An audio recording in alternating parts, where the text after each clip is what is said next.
Welcome to the 10-Minute Bible Hour podcast. Right now, we're going through the entire Bible to understand it as one big, cohesive story. We're covering one book each day, and this one's about Leviticus.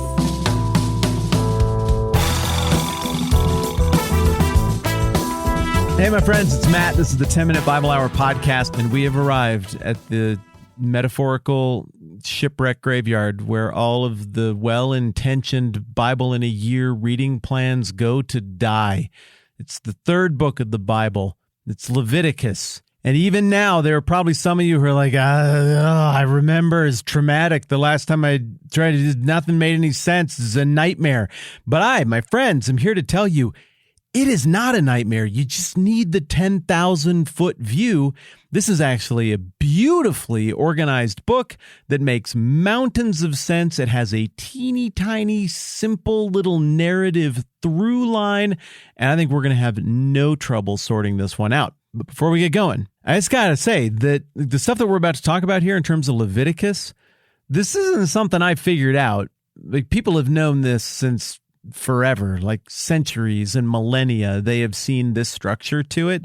So you go to any book or any introduction in any study Bible, they're going to point this out as well. But don't feel bad if you didn't get it the last time you tried to slog through Leviticus, because these categories that make it make sense, this structure that makes it so beautiful and symmetrical, it is not immediately evident, especially because you're coming off of two rich, thick, creamy narrative books, 90 chapters worth of high drama and fascinating characters and calamitous consequences and generous, gracious God over the course of Genesis and Exodus. But then you get a change up when you get to Leviticus and it starts to read differently. Okay, when you picture Exodus and Leviticus, you got to imagine a Venn diagram where there's a teeny tiny little sliver of overlap between the end of Exodus and the beginning of Leviticus. We didn't talk about this last time, but right at the end of Exodus, they get the tabernacle, the temporary traveling temple built where the holiness, the presence of God lives in the Ark of the Covenant. And when they get the thing done, it's all dedicated and set up, God shows up. It says, then the cloud covered the tent of meeting and the glory of the Lord filled the tabernacle. Well, rad. Like, we made a thing, we did what God said, and sure enough, he showed up. That's got to be pretty affirming, right? But then get this. Moses, according to Exodus 40 and verse 35, could not enter the tent of meeting because the cloud had settled upon it and the glory of the Lord filled the tabernacle. What? Well, how are you supposed to have a relationship with God if you can't go anywhere near God? And if you're Moses, it's got to be hugely disappointing because you got to hang out with God a lot. You hung out with him at the burning bush. You hung out with God on the mountain. But now it's confusing because it felt like this whole covenant thing and the whole story was moving toward God being more in relationship with his people. But now the priest, the mediator, the chief representative, he can't even go in the tent. So what gives? Turn the page. Well, it's a study Bible, so it's a couple of pages. Over to the beginning of Leviticus, and we see we're in the exact same place. Moses can't go into the tent. Leviticus 1:1. The Lord called to Moses and spoke to him from the tent of meeting. He said, speak to the Israelites and say to them, when any of you brings an offering to the Lord, bring as your offering an animal from either the herd or the flock. And right there, the first instruction from God causes this knee-jerk painful reaction, maybe a little bit of shame from the last time you tried to read through the Bible and Leviticus got you hung up because you're like, oh no, here we go with all the sacrifices and stuff. I still promise this is all going to make sense. But back to the plot. We got a problem. Nobody can go into this tent now. There's distance between God and the people. And so the billion-dollar question of the book of Leviticus is, well, how can we be closer to God? How can we live in communion and community with God? And maybe the natural way to conceive of what's going on here relationally is that God is like, he's hurt and he's angry and he's a little bit grumpy about things. And he wanted to be wanted and liked more, and they just don't like him enough. But that's an anthropomorphism. That's not what God is doing here. What we discover as the book of Leviticus unfolds and as we get a little more detail about how God is that God is holy. He's powerful. He's not like us. He's different. Think of something that's enormously powerful, that's also beautiful and that you respect and kind of want to be around, but maybe it wouldn't be the best idea without maximum preparation. For example, a Siberian tiger. Those things are majestic and beautiful and amazing. But you can't just walk up to a Siberian tiger, like jump a fence in the zoo and just go stroll around in there and assume that's going to work out. I mean, you see some people who do all kinds of work to prepare themselves to be able to be around something that powerful. But there's a lot that goes into that. And even then, the power is so overwhelming that you better be real careful. Well, the metaphor falls short here because the Siberian tiger comes nowhere near to encapsulating the magnificent holiness and power of God, the unbearable even glory of God. And that is what is putting the obstacle between Moses and being able to go into the tent. And so Leviticus is just about how are we going to solve this problem. And this is the part where I told you it divides up really neatly into 3 matching sections on the front end and on the back end of the book, with a middle pivot point. This is a very common structure in Hebrew literature called chiasm. So again, just so we're tracking with each other, picture 7 sections in this book. The first and the 7th sections deal with the same material, those being the rituals that will play out in the life and annual rhythm of the people in communion with God. Segments 2 and 6 of the book of Leviticus deal with the mediators, a special class that God was appointing to specialize in preparing themselves to be in the presence of the tiger, to be in the presence of this enormous power. And there's a lot that goes into that, so it gets a lot of discussion. Sections 3 and 5 deal with purity. And when we get to that section, we're going to talk a lot about what purity means in this regard, because it might not be exactly what you're picturing. And then there's a middle section that seems to summarize the whole principle of the entire book, and it kind of offers a catch-all solution for anything we might have forgotten. Okay, the ritual stuff, sections 1 and section 7. Here we get all the business that you've probably heard of about a sacrificial system.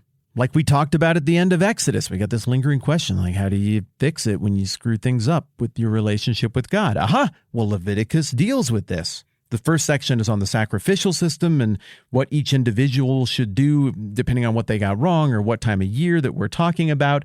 Section 7 on ritual stuff deals with the calendar year and all of these different festivals that happen that all have a story from what God has already done attached to them. And with both of these, there's a certain way that everything is supposed to be carried out and quite a significant degree of specificity, and that's where a lot of readers get bogged down in Leviticus. So sections 1 and 7, that deals with the ritual stuff, sacrifices and festivals. Sections 2 and 6, once again, deal with the mediators, the priests, the people who go between. And the first part has a little bit more narrative to it that includes the story of some flippant priests who didn't really take seriously their responsibility. They went too close to the tiger and they did not prepare themselves properly and they died. Then that little narrative thread kind of goes into suspended animation and gets picked up again in section 6, where we learn more about how these priests are supposed to be and what they need to do to get themselves ready to go into the presence of the metaphorical tiger, so that they can properly serve as a go-between between the people and God, which is obviously a very important role. Then in sections 3 and 5, we get a whole new concept introduced here, but it's a very important one for understanding the rest of the Old Testament and for understanding the significance of Jesus and the stuff that he does and the moves that he makes. And this is about the categories clean and unclean. Don't confuse this necessarily with naughty and nice. There's all kinds of stuff, according to Leviticus, that a person might do in the natural course of living and dying and going to the bathroom and being a human who has fluids and things that happen periodically, that for whatever reason in the mind of God makes you unprepared or unclean, unready to go into his presence. But again, it's not a guilt thing. There are processes or time limits wherein this uncleanness expires. It's a preparation thing. It's a right state of mind, right state of presentation thing that this clean and unclean stuff deals with. Now, some of the business that relates to clean and unclean here in section 3 and section 5 happens to overlap with moral stuff. How you treat other people, what you do with your relationships, including the most intimate aspects of relationships. But it also includes things that aren't really naughty or nice, once again, like just what food you eat. And this is where we start to get the idea of what now modern Jews refer to as kosher. It's clean and unclean. Now, maybe you're thinking, that is a lot of stuff to keep track of.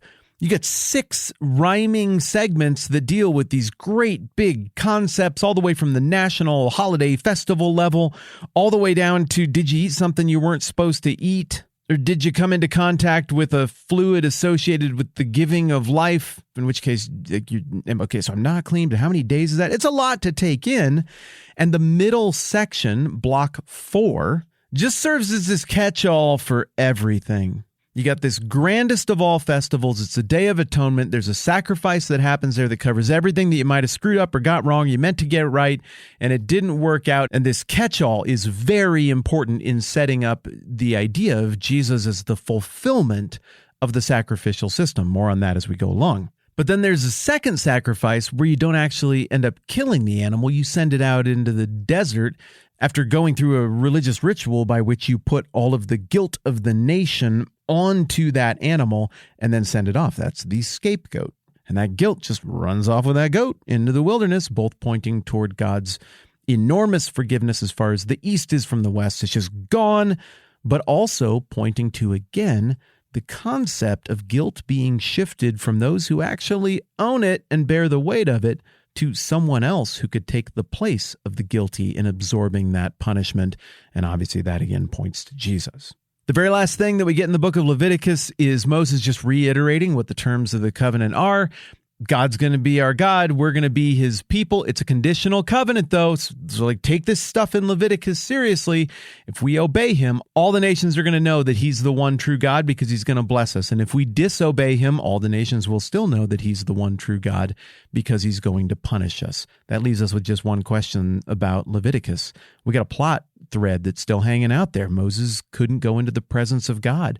We have a question. How do you get near the tiger? How do you get near this power? Well, what we just covered was God's answer. Here's what it looks like to live in community with God in this context of the Old Testament. It's complex, it's a lot, but if we go and look closely and we start peeling back the layers, we see that it all provides for right living in this community, in this moment in history, that it points to the character of God, and that it sets things up for the big payoff in the redemptive plan, which again is going to be Jesus. But I keep teasing this.